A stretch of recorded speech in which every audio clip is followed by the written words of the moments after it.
It says here, a very good way of catering for large numbers is by having a marquee on the lawn. I must bear that in mind. Ah, I've left my address book back at the pitch. What number Pennsylvania Avenue is the White House? Anybody remember? They won't have a number, the White House. Of course they have. Well, it'll be number 1, won't it? Bound to be. No, it's something in the thousands. Well, just put the White House. The postman will know what you mean. Unless, of course, he's new on that particular round. But even then, he'll only have to ask. And leave the fate of the free world dangling in the hands of a trainee postman. Oh, is that what you're writing about? Ma'am, in here is step-by-step instructions on how to avoid World War III. I was hoping to get it in the post tonight. Oh, you've no chance. Still, it's worth a first-class stamp all the same. Do you know how much red carpet costs? Oh, I don't think it matters the colour. They go by the width. No, I mean, you know, red carpet, like what they roll out if the Queen's coming. Oh, you mean red carpet? I'm with you. £3.25 a metre. Well, that's cheap for carpet. That's only to iron it. Don't keep it, that's just for the one day. £3.25? Oh.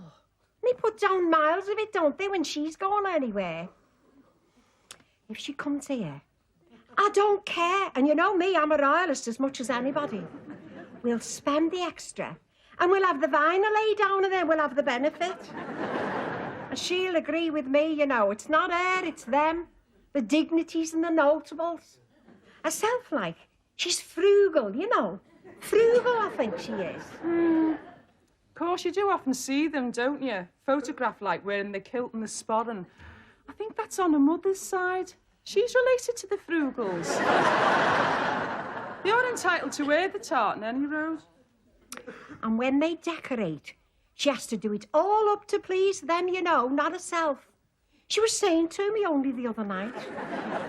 And the last time she thought she'd go mad and have the anaglypta on the ceilings. But for the rest, she said she'd be quite happy with the wood chip, because then you can paint over when it gets grubby.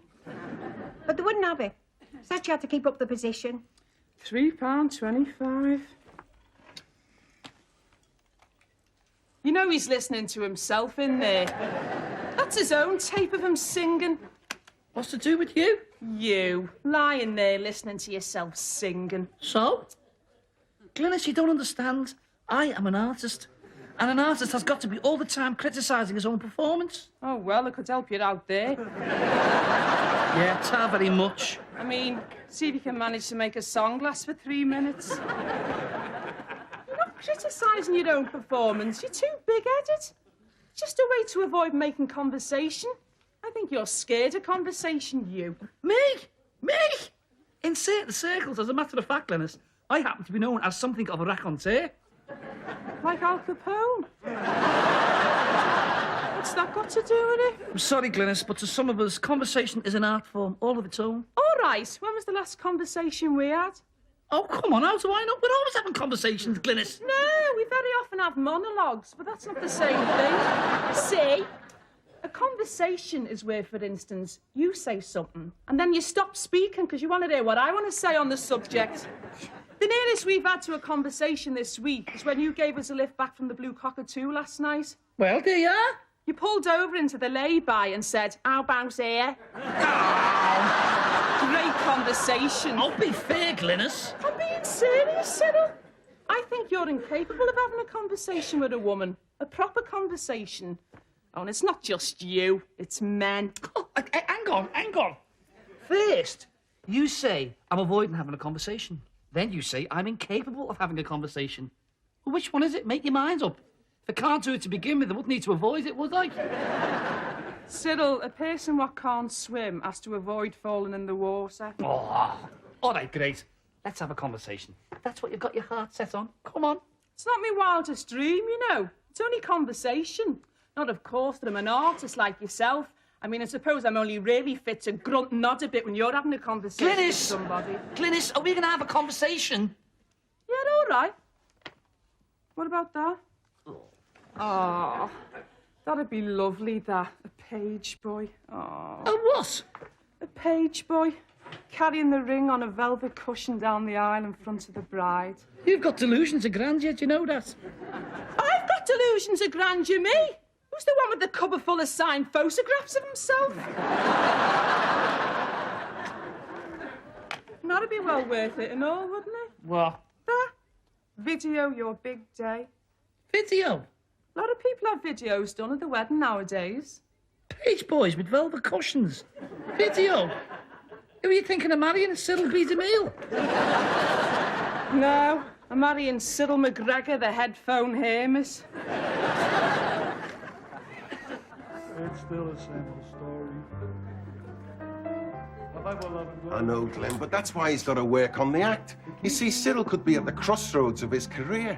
He could be on the flyover to stardom or the underpass to oblivion. From here on, it's go platinum or go plummet. It's all a dream, though, innit? All the best things are just dreams. Cyril's a star. Your man's best mates with the Queen. You got a page boy holding your cushion and a marquee on the lawn.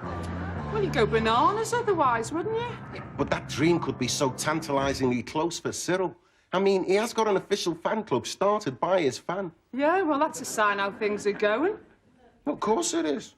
A few years ago, that girl wouldn't have been out starting fan clubs. No, still in pigtails. Don't know about the hairstyle. She'd have been locked up. She's a few slices short of a loaf. Only it's enlightened now. She's being cared for in the community. Yeah, but all the same, Glenn, I mean, she was a fan. And it does take things like fan clubs and promotion. And OK, if you like hype and all that, what makes a star? But you've got to have something to start with, haven't you? How do you define a star, Glenn? It's a person that's got some, like, thing about them that you can take and magnify 100 times. And it takes somebody to see that thing. Now, it might only be a small thing. Yeah, I know what you mean. Yeah, but it takes somebody to grab hold of that thing, Glenn, and make it grow. Make it visible. It takes somebody with perception, Glenn. Me. But a star, they've got to be like out of the ordinary, haven't they? Like David Bowie. I mean, he can sing, yeah, but he's unusual as well. Cyril's not. Well, he is unusual. It doesn't show in normal clothes. A star is basically a personification in an exaggerated form of what Freud calls the unconsummated illicit relationship of the id to the superego. There's a lot in that. He must have been dead clever, that Freud. Well, I don't know about being clever, but at least he had the sense to buy himself a decent dictionary. I think you can tell a lot about people from who their favourite star happens to be. Who's your favourite star, Mr. Stanley? Film star, singer, anything? Male or female? Male first. King Kong? C. Female. Ava Gardner. No question, without a doubt. Why Ava Gardner especially? Oh, I don't know. But in certain respects, she makes me feel like King Kong. Could have something to do with it. Mind you, my downfall was Ava Gardner. Really? Well, it was her making me feel like King Kong on the back row of the Empress Picture House that led to the first Mrs. Stanley becoming the first Mrs. Stanley. Well, I think we ought to take a good look at Cyril, find out what it is he's got to offer. Said this myself, but I keep putting it off. I was just saying, Mr. Stanley, what we've got to do is find the thing that will make Cyril into a star performer. Well, on a scale from King Kong to Kermit the Frog, he's nowhere. He definitely needs a gimmick. They used to have such a thing as a castrato once, you know. A what? Singers like they were, only they used to castrate them. You did what? Well, the same as they do for horses or tomcats. Castrate them. Aww. Throwing pies is one thing, but nobody's that bad. No, it was to keep the beautiful voice, Glenys. You know, like that little Welsh lad that's always on. Oh, the poor kid. No, they don't do it now, Glenys, not even in Wales. Well, our Tiddles never sounded any different. He just went like sleeping all the time, you know. He didn't half get fat. Lost all interest except for eating and grooming himself. You sure Cyril hasn't had it done, are you? Well, it wouldn't make any difference to his voice now, would it? No. No. I don't suppose it's even worth considering, is it? Oh, I don't know. It won't affect Cyril's voice, no. But it'd be a comforting thought to them that had to listen to it. Right, he's finishing. we can get back in. I'm dying for a peanut. Why I don't remember to bring some out with me when he starts, I don't know.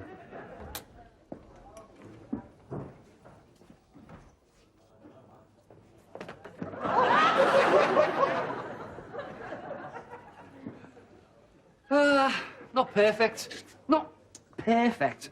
Could probably take that last number a bit faster, all the same. If we could get the agents down here, the bookings would come, I'm sure of it. Have a peanut. No time, Mr. Stanley.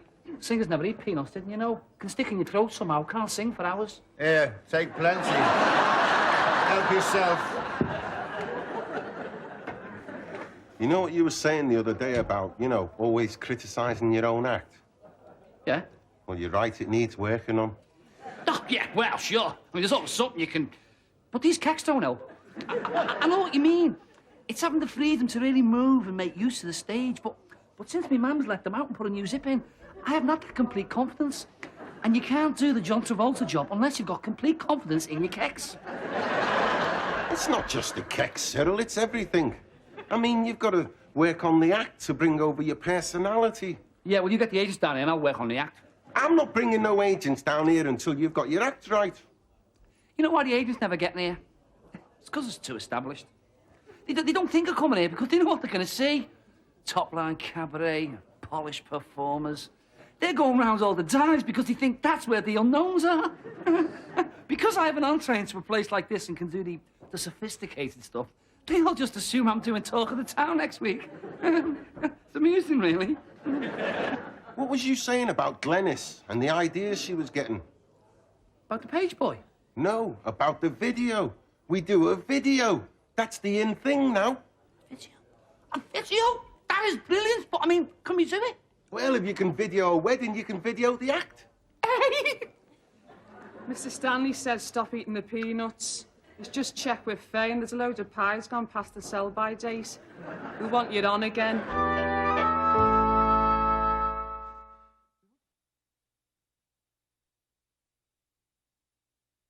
We would appreciate your advice, Mr. Stanley. About making a video? Well, what would I know about making a video? You are a man of very wide experience, Mr. Stanley, well versed in the ways of show business. The highways, the byways, and, if I might say so, the my ways. If I had my time all over again, you know what I'd do? What's that, Mr. Stanley? Pizza parlours, that's the game to be in. About the video? I mean, what is a pizza? Bread and tomato sauce.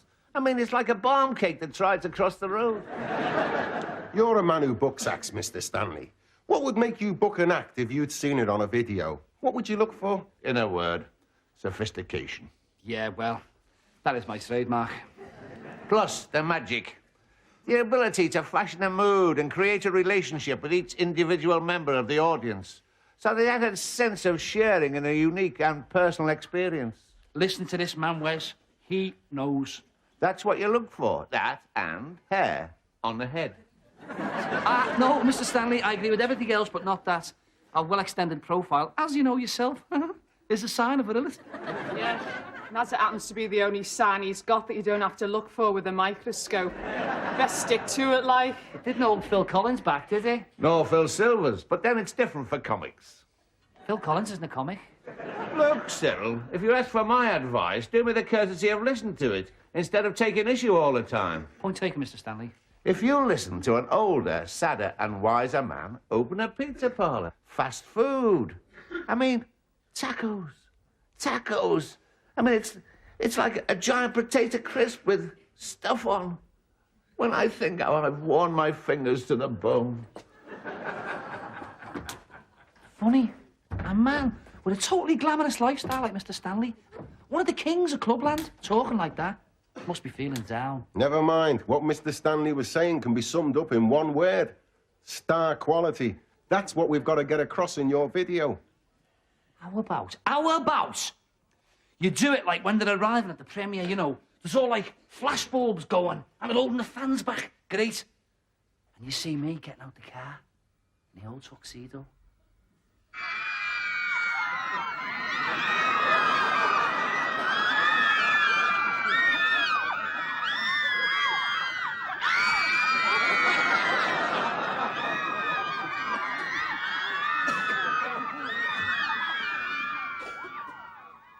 Cyril, For star quality, you'd be better off arriving on the bus than in your old marina.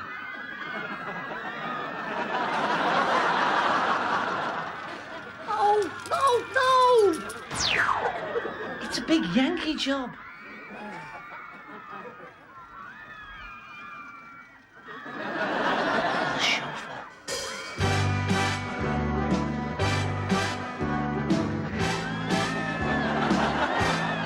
And there's just a backing till then.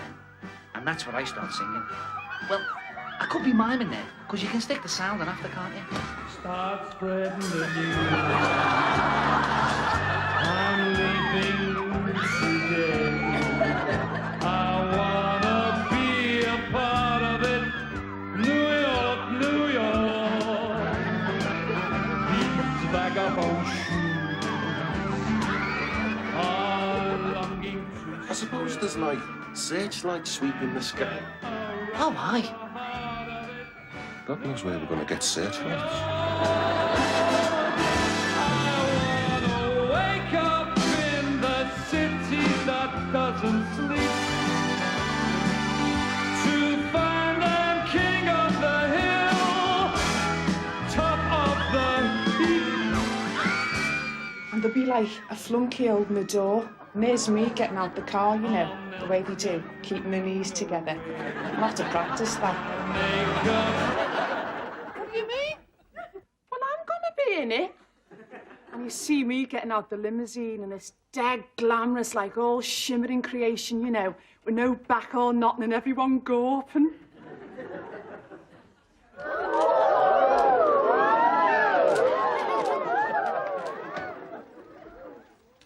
You are not in it.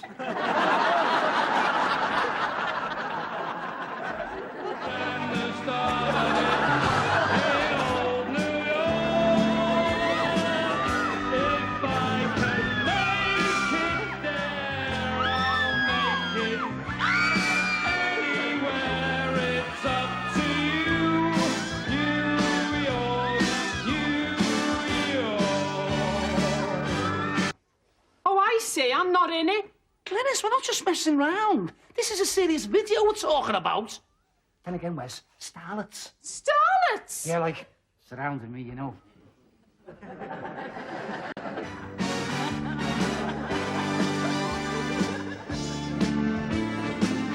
I wanna wake up in the city that doesn't sleep. And who are they, these starlets, then? How do you mean, who are they? I mean, who are they? They're not muppets or anything. They're starlets, just starlets. Got big boobs, have they? Well, in that respect, nature has not been niggardly with them, no. They've got gorgeous legs. Seeing as you mention it, Skate slit to the armpit, I shouldn't wonder. funny you should say that. Shiny, luscious, pouting lips and all. Funny. You can tell me all about the boobs and the legs and everything, but you can't tell me who they are. You can't even name them. They haven't got names. They're imaginary. Look, I'm just imagining it. It's a fantasy. I'm just imagining what I'll do in my video. No, you're not. You're imagining what it'd be like if you was really ever famous and successful. That's what you're imagining. Oh, Glenys! Don't Glenys me. This is all how you imagine it, isn't it? Sod the video. So, well? Well, so, notice the first thing you say is I'm not in it. Oh, Glenys! No, there's searchlights and limousines and starlets with legs up to their armpits and pouting lips and no names. There's no Glenys, is there? Oh, no, when you're rich and famous, there's no sign of Glenys. She's disappeared. Glenys! As long as you know, buddy, Glenys will do, is that it? Because I'm daft enough to put up with you, but if you make it to the top, it's goodbye, Glenys. Hello, pouting starlets. Be fair, Glenn. Be fair! Fair! He's just going to toss me aside. I'll just be left in a lay-by somewhere, will I? I didn't know you had this thing about lay-bys, Glenn. You'll go somewhere else in future. We'll go nowhere in future because I don't play any part in your future, not if it's any good, only if it's boring. I never said that, Glenys. Of course you never said it. You only let it out because you're thick. Well, thanks for everything, Cyril. And thanks for the education because I'm finished with men. And I'm even finished with you. Sometimes, Glenys, and I'm being serious, I think you should see a doctor. Because you've been having these outbursts just lately. It could be your hormones out of play. What are you doing? Pretty sick, girl. A bouncer with a truss is no use to me. I'm very sorry, Mr. Stanley. Oh, Glenys, what's to do? What have you done to her, Cyril? What am I? Going on, Mr. Stanley. We can't work in the same place as that megastar there. Yeah, Mr. Stanley, she's just walked out of my life and your club just like that after 6 years. And why? Nobody knows. Everybody knows except for you, Cyril. So when you've got your breath back, Me breath? That's the least of me worries. you can go out and get her back here. Sorry, Mr. Stanley. One thing I'll never do. It's crawl to a woman. Once a man starts standing up on his knees, sorry, no can do. Look, Cyril, I want Glenys back here. And if she won't work here because you're here, then I'll have to find myself another bouncer. In fact, I can save the money, because Glenys can do the job herself. Yeah, but can she sing? I don't know. I'll give her a tryout next Tuesday. She's a better bouncer than you. She's probably a better singer and all. So get her back. Otherwise, you won't be singing at the Blue Cockatoo ever again.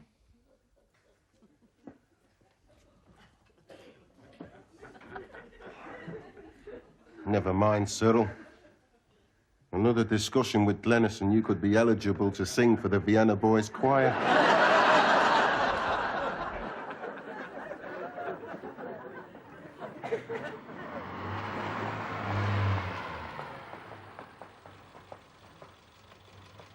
Glenys? I've told you. Oh, Glenn, come on. Get in the car. I'll tell you what my real fantasies are.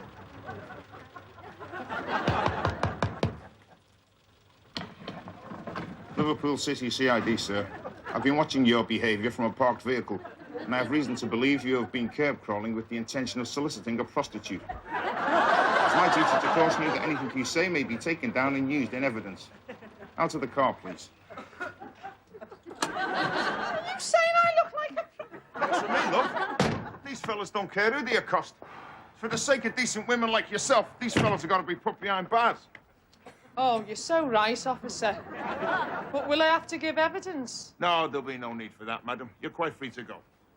Good night, then. That is my fiancée.